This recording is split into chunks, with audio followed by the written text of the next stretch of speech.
قرآن مجید کا جو یہ میوزک ہے، قرآن کے الفاظ کا جو حسن ہے، جہاں تک حسن معنوی ہے وہ تو ہر لفظ میں ہے، لیکن یہ حسن ظاہری، حسن صوتی، حسن لفظی، یہ اپنے کلائمیکس پر آپ کو نظر آئے گا سورہ رحمان میں۔ اس کی 4 آیات پر ذرا توجہ کریں گے، عجیب حقائق سامنے آئیں گے۔ جہاں یہ قرآن مجید کے حسن صوت اور حسن لفظی کی معراج ہے، وہیں اس کی پہلی 4 آیات میں 4 چوٹی کی چیزوں کا ذکر ہے، سب سے اونچی چیزیں۔ پہلی آیت کیا ہے؟ الرحمن۔ ایک آیت ہو گئی۔ رحمان کیا ہے؟ اللہ کا نام ہے۔ کبھی آپ نے غور کیا اللہ کے ناموں میں سب سے پیارا نام کون سا ہوگا؟ رحمان۔ کیوں؟ اس کا مادہ کیا ہے؟ رحمت۔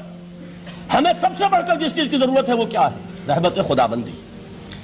نام اچھی طرح سن لیجئے اس حضور کے قول کو۔ حضور فرماتے ہیں کوئی شخص جنت میں مجرد اپنے عمل کی بنیاد پر داخل نہیں ہو سکے گا جب تک کہ رحمت خداوندی دستگیری نہ کرے۔ کسی صحابی نے بڑی ہمت اور جرأت کا ثبوت دیا کہ پوچھ لیا کیا حضور آپ بھی؟ جب آپ نے فرمایا کوئی شخص داخل نہیں ہو سکتا جنت میں محض اپنے عمل کی بنیاد پر جب تک کہ رحمت خداوندی جو ہے وہ دستگیری نہ فرمائے۔ پوچھا گیا کیا آپ بھی؟ آپ نے فرمایا ہاں میں بھی۔ آپ اندازہ کیجئے کہ اگر محمد الرسول اللہ بھی رحمت خداوندی کے ضرورت مند ہوں تو تاب دیگراں چہ رسد، ہماری تو سب سے بڑی ضرورت رحمت خداوندی ہے۔ اب یہ رحمت جو ہے قرآن مجید میں اللہ تعالیٰ کی یہ شان 2 الفاظ کے ذریعے سے آتی ہے، رحیم اور رحمان۔ اور کوئی مادہ نہیں ہے جس سے 2 نام بنتے ہوں اللہ کے، لیکن یہ مادہ ہے واحد رحمت کا کہ جس سے رحمان بھی ہے رحیم بھی ہے۔ رحیم صفت مشبہ ہے، رحمت دائم ہو جائے گی، مستقل ہوگی تو رحیم کہیں گے۔ اور رحمان، اس میں رحمت کی ہے وہ شان ہے کہ جیسے ٹھاٹھے مارتا ہوا سمندر ہو، ہیجان کی کیفیت، طوفانی کیفیت، رحمت خداوندی کا طوفانی جوش، وہ ہے رحمان۔ تو یہ اللہ تعالیٰ کے ناموں میں سب سے پیارا نام۔ اب آگے چلیے، الرحمن علم القرآن، رحمان نے قرآن سکھایا۔ رحمت خداوندی کا سب سے بڑا مظہر، رحمان کی رحمانیت کا سب سے بڑا مظہر قرآن ہے۔ ان میں جو منطقی ربط ہے اس کو سمجھتے جائیے۔ اچھا آپ یہ سوچئے، جو علم بھی انسان کو حاصل ہوا وہ کس نے دیا؟ اللہ نے۔ سائنس کا علم کس نے دیا؟ اللہ نے۔ علم آدم الاسماء کلہا، وہ علم الاسماء جو حضرت آدم کو دے دیا گیا تھا ازل میں، یہ اسی کا ظہور ہے، یہ اسی کی ایکسفولیشن ہے جو ہو رہی ہے اور ہوتی رہے گی ابھی۔ اور دوسرے علم ہے وہ کس نے دیے؟ اللہ نے دیے۔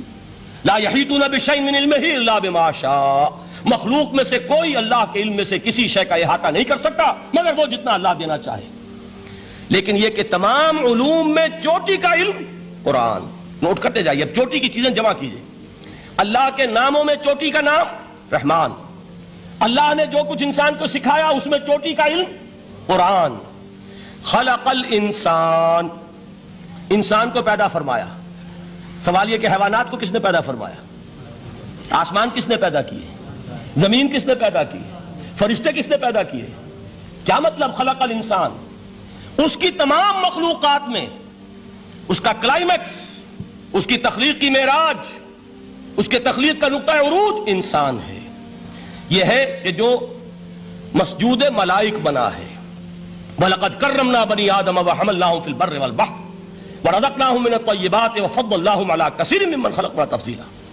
تو تخلیق میں سب سے اونچی تخلیق انسان کی، علموں میں سب سے اونچا علم قرآن کا، اللہ کے ناموں میں سب سے اونچا نام رحمان۔ اب آئیے چوتھی چیز، علمہ البیان، انسان کو بیان کی صلاحیت عطا فرمائی۔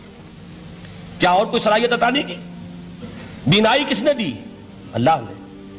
اسی طریقے سے سماعت کس نے عطا فرمائی؟ اللہ نے۔ کتنی فیکلٹیز ہیں، کتنے ایکسٹرنل آرگنز ہیں سینس کے، کتنے انٹرنل سینسز ہیں جو اللہ نے دیے ہیں۔ لیکن یہاں بھی سمجھ لیجئے جتنی فیکلٹیز ہیں ہیومن فیکلٹیز، ان میں ٹاپ کی فیکلٹی جو ہے وہ اسپیچ ہے، کلام ہے، بیان ہے۔ جن لوگوں نے میڈیکل سائنس کا مطالعہ کیا ہے وہ جانتے ہیں کہ یہ برین ہے، ہیومن برین، اس برین میں جو وہ اوپر ایک زرد سا مادہ ہوتا ہے، گرے میٹر، اس کی ایک کوٹنگ ہوتی ہے، یہ ہائیسٹ ایوالوڈ فارم ہے، اور اس میں سب سے بڑا رقبہ جو ہے وہ سپیچ سینٹر کہلاتا ہے۔ اسی لیے انسان کو حیوان ناطق کہتے ہیں۔ حیوان کے اور انسان کے مابین امتیاز قائم کیا گیا، نطق، گویائی، بولنا۔ اب یہ کیا چیز ہوئی؟ انسان کی صلاحیتوں میں سے سب سے اونچی صلاحیت۔ 4 آیتیں ہو گئی نا۔ اللہ کے ناموں میں سب سے چوٹی کا نام رحمان، اس نے جو علوم پیدا کیے ان میں چوٹی کا علم قرآن، اس نے جو مخلوقات پیدا فرمائی ان میں چوٹی کی مخلوق انسان، انسان کو جو صلاحیت اور استعدادات عطا فرمائی ان میں چوٹی کی استعداد بیان. جمع کیجئے نتیجہ کیا نکلے گا؟ وہ نتیجہ ایک حدیث نبوی کی شکل میں سامنے آتا ہے. پہلی حدیث میں نے یہی پڑھی تھی، اس کے راوی کون ہے؟ عثمان ابن عفان. میں حیران ہوتا ہوں وہ قافیہ یہاں بھی موجود ہے، رحمان قرآن، بیان انسان، عثمان عفان، باپ کا نام بھی اسی وزن پر ہے، عثمان ابن عفان. عن عثمان ابن عفان رضی اللہ تعالی عنہ قال قال رسول اللہ صلی اللہ علیہ وسلم. حضرت عثمان شہید مظلوم ذو النورین رضی اللہ تعالی عنہ فرماتے ہیں کہ اللہ کے رسول صلی اللہ علیہ وسلم نے فرمایا خیرکم من تعلم القرآن وعلمہ، تم میں سے بہترین لوگ وہ ہیں جو قرآن سیکھیں اور سکھائیں. قوت بیان جو تمہاری ٹاپ فیکلٹی ہے، اس کا استعمال کسی گھٹیا کام کے لیے نہیں ہونا چاہیے. دیکھیں اردو میں محاورہ ہے کہ توپ سے مکھی نہیں ماری جاتی. توپ بنائی گئی ہے کسی بڑی شے کے لیے، مکھی مارنے کے لیے توپ استعمال نہیں ہوتی. یہ قوت بیان جو ہے، جو ٹاپ موسٹ فیکلٹی ہے ہیومن جو فیکلٹیز ہیں ان میں سے، اس کا استعمال بھی ٹاپ موسٹ ہونا چاہیے.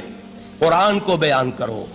وہ جیسے کہ علامہ اقبال نے کہا ہے، بلکہ غالباً ان کے قبر پر آس پاس جو اشعار لکھے ہوئے ان میں سے ایک یہ بھی ہے، اگر یک قطرہ خونداری اگر مشتے پرے داری بیابامن تو آموزم طریق شاہ بازی را.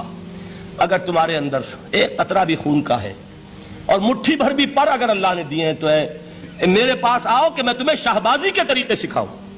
اسی طرح جان لیجئے اگر اللہ نے قوت گویائی عطا فرمائی، اگر اللہ نے تمہیں حیوان ناطق بنایا، اگر اللہ تعالیٰ نے تمہیں یہ صلاحیت عطا فرمائی، اس صلاحیت کا مصرف دنیا کو نہ بناؤ، اس صلاحیت کا مصرف اللہ کے کلام کو پھیلانے پر اس کو صرف کرو. خیرکم من تعلم القرآن وعلمہ.